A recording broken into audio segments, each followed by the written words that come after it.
Well, I'm excited today to bring you a conversation that I am going to have with Alon Alroy and Eran Ben-Shushan about the book Event Success: Maximizing the Business Impact of In-Person, Virtual, and Hybrid Experiences. The brand new book. Guys, I'm super excited about this book, and I want to start out the gate by saying there's not another book like this out there in the industry. So that just naturally brings to mind, where did the idea for this book come from? Was it a direct result of the pandemic, or is that just one factor? In other words, like, what needs did you see in the event industry that led you to know this book needed to be created and fill those needs? Eric, first of all, that's a great question. And it's so fun to chat with you about the book. It has been a big project and a big passion to write that book over the past year. In a way, event success has always been the passion of Eran, Boaz, and myself, and has been the mission of Bizzabo for the past 10 years. Definitely over the past 2 years, over the pandemic, we saw that there is such a big opportunity to educate and help and support the community of event professionals and marketers to prepare for a new normal, for a new hybrid world. We saw that so many things have changed, new engagement models, new event formats, new professions in a way that were created in this new hybrid world. And we saw that in order to be successful, we need to put something other. We just had the luxury of working with some of the world's best event professionals and with some of the most amazing brands out there who were able to strive and really disrupt their way of thinking over the past 2 years and create some amazing experiences. And we found that, based on everything that we've learned, powering thousands and thousands of events throughout the past 10 years of all different shapes and forms, that just something we can do for the community to put it out there, to leverage the access we have to our amazing customers and to provide in a way as we saw that as a gift to the community. So that was the idea behind the book, and I'm very, very excited to hear what people think about it. So it seems to me that, like usual, you had a pulse on the industry and just knew the moment we were in required a bold move of stepping up and creating this. You've said it better. Well, and obviously, I mean, the book, yes, the book is called Event Success. I mean, that is the goal of the book as well. I mean, anybody who reads this book is going to have better insight and actions to take to not only improve their events, but also, as I like to think about it, moving into this new model of thriving event success. So, to that end, I'd love to jump in and talk about the initial three components in the book that you say must be addressed to make future events a success. And those are management, engagement, and growth. So, Iran, maybe if you wouldn't mind, let's break down those three components. Yeah. First, event success is something that goes for many years with us at Bizzabo. Around 6 years ago, we realized that, while the industry is thinking in terms of EMS, event management software, to drive event success, it really has multiple pillars. And as you said, management, engagement, and growth. This is how we think about it. And making events more automated, more personalized, and more measurable is something that we've been focused on for many, many years. Recently, and especially throughout the pandemic, and thinking about the future of events, with virtual and hybrid and events basically being redefined, we also put a lot of emphasis on event experience, coming in, making it clear that we are building the event experience operating system. But to hone in on event success for a moment, so event success, as I said, it's not all about management. It's not just the functionality and orchestration. Actually, I don't know if you know that, Eric, but I, in my previous life, used to be an event planner. So I have a lot of respect and, in fact, admiration to everything that it entails to be an event organizer, the complexity, the orchestration, the stress level, the anxiety, everything that comes into play when organizing events. And when we think about management, really as part of the book and as part of event success, we realize that the way we think about management in events goes through an incredible transformation as a result of COVID and events being redefined. And we realize that event professionals need to really demonstrate a variety of new skills that needs to be some of them more technical and some of them more on the soft side of creativity, for example, empathy, collaboration, and really working in multidisciplinary teams and cross-functionally within their organizations as events become more of a sophisticated mean to drive business and to drive business outcomes, right? And to the extent that sometimes we realize and we see that as a trend in the industry and our customers speaking about that, that they need to change the composition of the teams that they have, right? The makeup of the teams and some of the roles that they need. Some of them have become obsolete. Some of them are completely new and need to be part of a marketing team, part of an event team. And that was not necessarily how it used to be in the past. So the book speaks about that angle of management for future success of events, and how we think about that. And we think it's going through major transformation. The second piece that is crucial to drive success and is also going through massive transformation is engagement. And the piece about engagement is that events have changed so dramatically with virtual coming into play and hybrid in the future. And in general, just, even before COVID, people were always looking for more efficiency and to make sure that the outcomes that they're able to drive from those events make sense compared to how much they invest into those events. So basically people want to invest less and get more.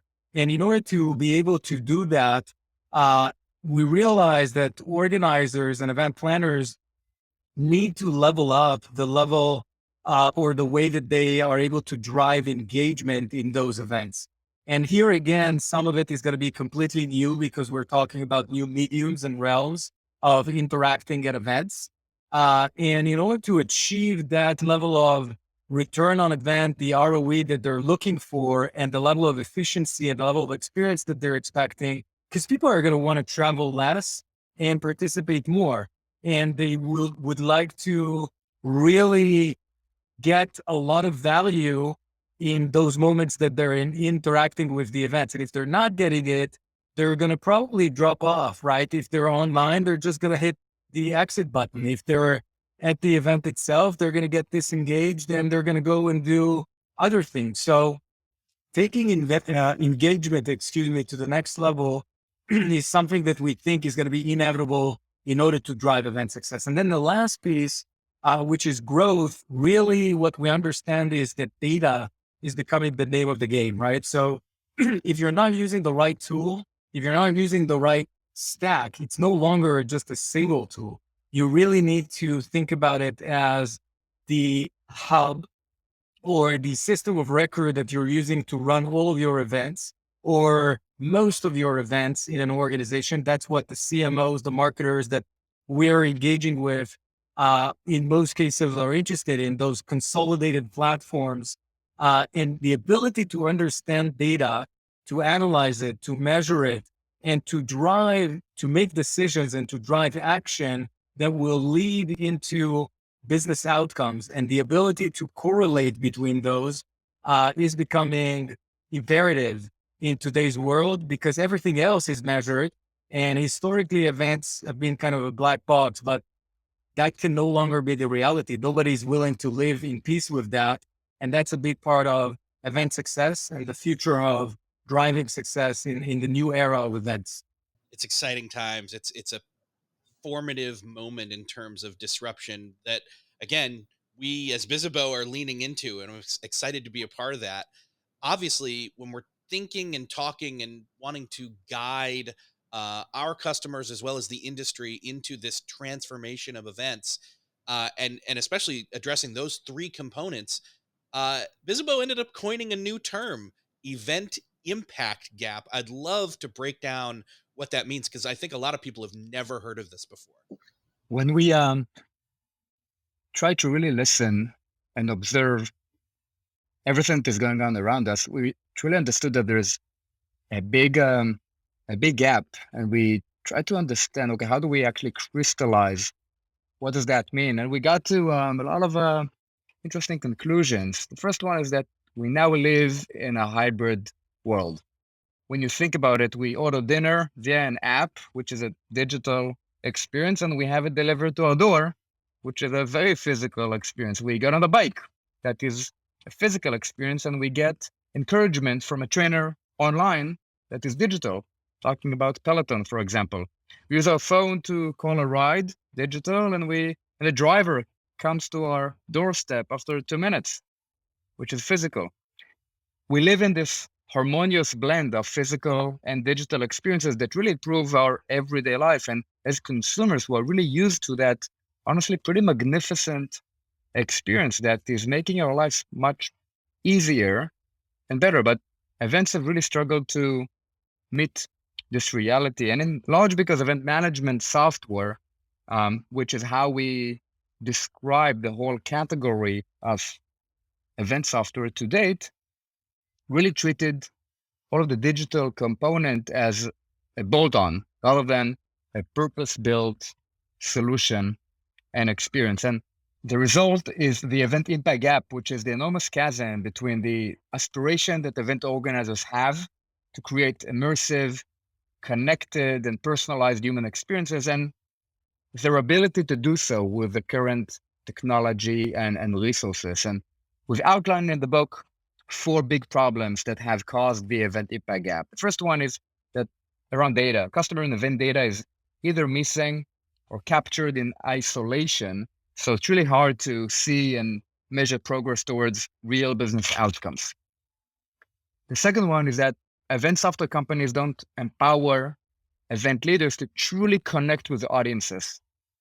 This is where you talk about, the big black box that your speaker is talking into an unknown world, and it's super challenging to create meaningful connections. Third is that available tools are neither intuitive or truly flexible, preventing event leaders from being able to really design unique experiences. And when you think about event organizers, it is all about that. It is all about creating personalized and unique experiences that speak to their audiences. And fourth, in a new hybrid world, it was just very challenging for event professionals to stay up to date with the operating know-how, with all of the new domains and technology to really strive in a new hybrid world. So all of that made us coin a new term, the event impact gap, just to illustrate the big problems that we need to solve as a community, and that we are trying to solve as Bizzabo with the event experience operating system, and kind of like pushing a new community and a new category of event experience.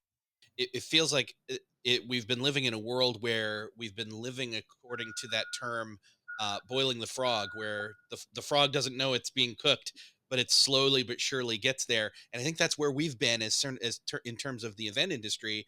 We've been living in a hybrid world for so long, but we didn't realize we've been living in it. And it's like a wake up call to, wait a second, you're missing success in your events because you're not addressing the issue of this gap. The pandemic, in a way, created a lot of disruption, but oftentimes disruption creates opportunity. And I think as an industry, while many people have suffered over the past 2 years, and it was definitely, we went through a lot of difficult times together, a big opportunity is ahead of us to do things differently and to get out of it way, way stronger if we play our cards right. And the book is supposed to help people do exactly that. Eran, I heard you use a term earlier that was also coined in this book called return on events, or ROE. I'd love for you to break down, what does that mean in terms of return on events? What should event professionals be looking at in terms of using that? ROE is a big part of the genesis of what we have been doing as entrepreneurs for many years in the industry, and probably the Holy Grail of what people who are running events are trying to achieve, which is essentially to understand if you invest something into your events, whether on the organizer's side or the other personas involved in events, whether it's the participants, attendees, exhibitors, speakers, companies. The entire ecosystem of events is, pretty heavily investing into those events, millions of dollars, billions of dollars. And to measure that has always been this kind of tough science, I would say, for event organizers, where they're not really able to quantify and make decisions based on data with regards to the return of on their events and the business outcomes that they're able to achieve as a result of those events. Now, as I alluded to earlier, the world has changed dramatically. As Alon mentioned, it has changed in the hybrid sense of how we interact, between physical and digital. It also have completely changed in what are the expectations to be able to make decisions based on data and to invest capital based on data. And not only capital, also your time. So deciding whether it's going to be a worthwhile event to participate in, or deciding how much to invest in one event as a corporation, and being able to measure and translate how is that going to be reflected in new pipeline or retention of existing customers, or the engagement or brand awareness and other metrics that today the world is expecting and used to measure through other tools that they have. So the way that we have built our technology, and also a lot of what we talk about in the book, is really helping those people who are planning the events to understand what do they need to do in order to quantify the impact of their events. And part of it is going to be the tools that you use, as I mentioned earlier, the integrations that you put into place, and the way that you operate your team in order to actually understand that ROE factor, the return on event. So, many times we bring some, metrics based on studies. There are many studies that speak about how many people think that events are effective. It's usually around the 90% based on most research. When you ask the following question, how many of those that know or think that their events are effective can actually measure or accurately assess the return on their investment, usually that drops into around the 20%, 20 to 25%. We also know, for example, that CMO budgets pre-COVID for events were around 24%. And we tend to believe that by making events more measurable and being able to quantify that ROE factor, it will actually help those organizations and CMOs lean towards increasing their budgets, because they're going to see how effective the tool that is called event, or the medium that is, events, is actually helping them drive the business outcomes that they're looking. So ROE is a big topic. It's a big part of our passion because we do believe that when people are putting so much money and so much energy and passion into events, the bare minimum that you can expect or should expect is to be able to quantify that and constantly optimize and improve the outcome that you're getting from those events. Well, and speaking of measurement, another big piece of the book is dedicated to addressing the role that data plays in disruption and the moving forward of the industry. I'd love for us to break down what the four major areas are that make up what you call data maturity. Sure. I will say that we are privileged to have a co-founder, Boaz, who is our chief data officer as well, and is constantly adding enormous amounts of value to that data discussion in the industry. We all talk about data and how to be more data-driven. We also identify that it's not that easy. And in the book, we're really trying to educate and to share a bit more about how we're breaking data silos in a way. And again, empowering event leaders to understand data and then to leverage data, etc. When we talk about the data maturity model, we talk about four main components: data capture, data integration, data utilization, and then data translation. Data capture means, in a way, to improve our ability to gather data holistically, to just make sure that we even have the data available, and data can be demographics. It can be the fact that you attended a session, the fact that you participated in a Q&A of sort, whether it is in person or virtual. In person, we do that with smart wearables, and virtually we do that with digital signals that are throughout the different engagement cycle. And an example for that would be to, let's say, compare session attendance with, and to cross-reference that with demographics so that you know what type of people are attending what type of sessions. It allows you to just capture, to have the data available. Data integration is about connecting the captured data to your business systems so that you can take action in the future to enrich the data you already have. We all run businesses, whether you're a nonprofit or corporate or an agency and so on. And for sure, you operate your business based on data. Events has this amazing medium that helps activate communities or accelerate pipeline and so on, can enrich the data you already have in order to drive business outcomes. So data integration is about taking the captured data and integrating that into your systems. The third component is data utilization, meaning using the data you integrated to offer better and more valuable attendee experiences. This step is really about the ability to identify and curate the precise data points that can help achieve curated, personalized experience goals. Examples can be to personalize your communication. Again, you integrated a lot of captured data to your marketing automation system, and now it allows you to personalize the communication to increase conversion rates, to increase attendance rates, and so on. So that you're not communicating the same thing to everyone who just told you that I'm from Japan versus I'm from Germany, and my interests are X and your interests are Y. They give us all of that data because they trust us to do something with it. The last component in the data maturity model is data translation. This is where we're starting to talk about insights. Taking what we've learned and actually taking action on it. For example, if we see that the most engaged attendees are engaging only in the first 20 minutes of a session, or that people with a specific title are more likely to connect with people with similar title. These are all data insights that can really drive us to take action. But it's not possible to get to insights unless you have captured data, you integrate that with your system, you enrich the data you already have, you're thinking about ways to utilize it, and then you can get to the Holy Grail of the data maturity model, which is insights that lead to action. That was a short introduction. There is way more about it in the book itself. Yes, that is the tip of the iceberg when it comes to data inside of the book.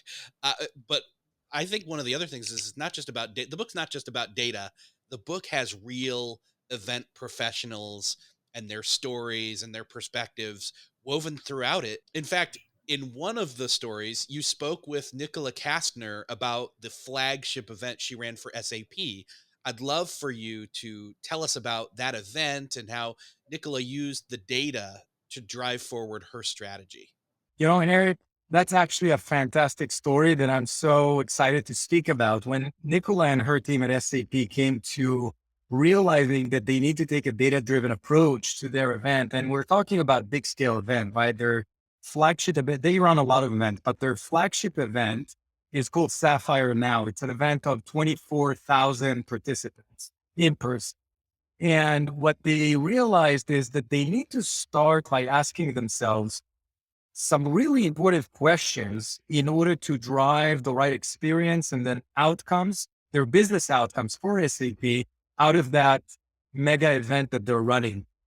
And they realized that with, all of their customer base and everybody going, using SAP's products, they need to bucket people by topics of interest.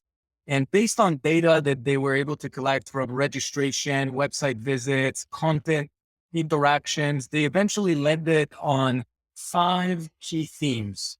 And those key themes were relevant for their business, uh, things such as business model disruption, empowered customers, diverse workforce, and so forth.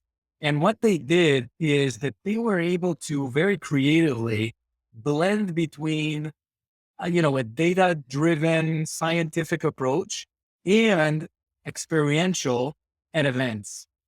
And what was cool that they did is that they named those 5 themes as neighborhoods.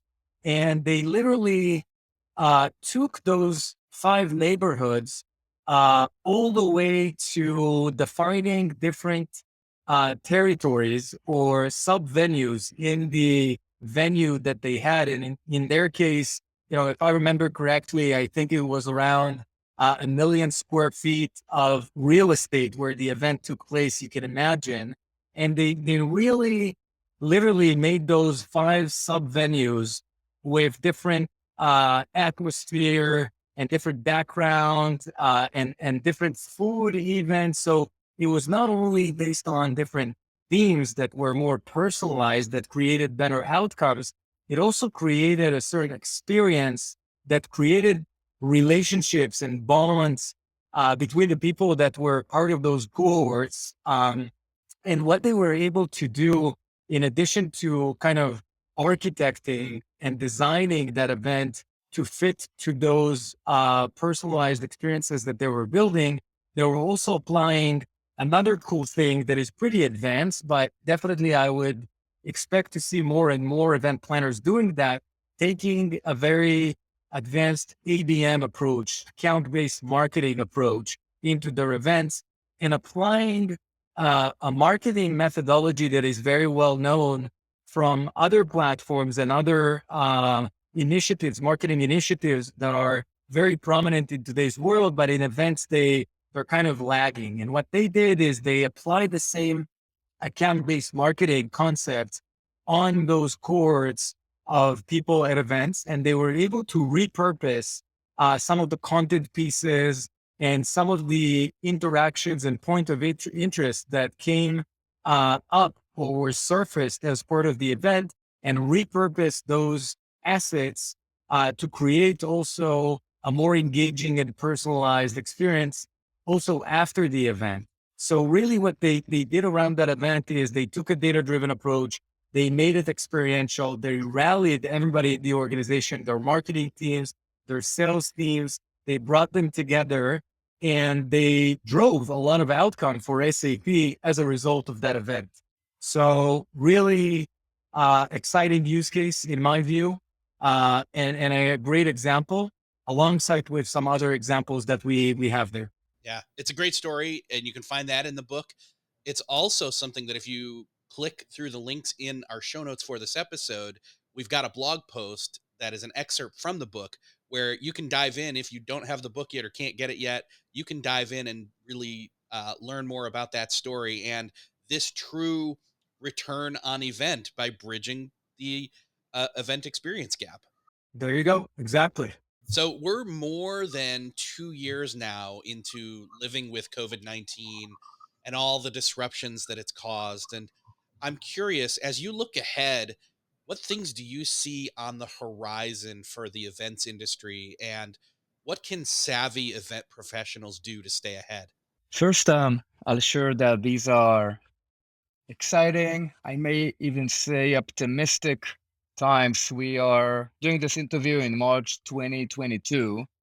When we look at our data, we see that in-person events are on the rise. The community, the industry is starting to go back to in-person events. But the term maybe go back or back to normal is actually not the right one. Event experience leaders are now redefining what events are in every format as they set out to create experiences that foster meaningful connections. We're now going back to the pre-pandemic days. We're reinventing the future. And this is why the time is very special, is very unique, and there is a very big opportunity ahead of us. The opportunity also creates new requirements in order to be successful. The key things that you had to have as an event organizer are not the same requirements that you need to have in order to be successful in the new hybrid world. While moving, we see a big shift from an event manager that dealt with logistics and venue and planning and so on to an event experience manager who needs to be digital savvy, who needs to understand systems and video and formats and marketing. And we see that the people who will be successful in a new hybrid world are those who will be able to embrace new technology, will be digital savvy, who will understand that the old profession of an event organizer who mainly dealt with logistics, venue planning, budgeting, this is not enough to be successful in the new hybrid world. There is the rise of the event experience leader that is shaping up the future. And those who want to thrive in the new world wanted to embrace those new skills and to get curious and to disrupt themselves in order to leverage that big opportunity. Events are becoming, without a doubt, the most important marketing channel and the most impactful channel to drive business impact. And I'm very excited to share that journey with Boaz and Eran and with the community. And I really hope that the book will be able to take us forward to an amazing place in which we're leveraging technology to bring people together. Eric, thank you very much. Thank you. Yeah, this has been great. And I look forward to continuing that dialogue that the book starts and continues and taking it to a new level with future episodes of this podcast. And I hope that you will return and join me on some of those episodes in the future. So, Alon, Eran, thank you so much for being here. Everything we talked about will be linked up in the show notes. Thank you again.